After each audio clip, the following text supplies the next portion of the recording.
அடித்து வதைத்தவர்க்கு உம்மேனியில் வேதனை கொடுத்தவர்க்கு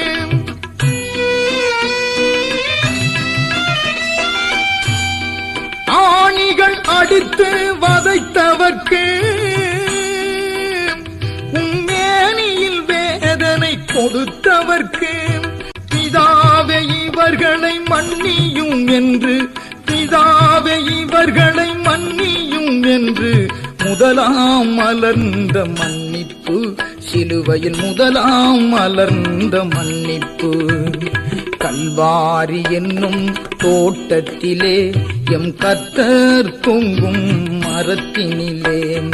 7 பூக்கள் பூத்ததையாம் அது ஜீவ பூக்கள் ஆனதையா அது ஜீவ பூக்கள் ஆனதையா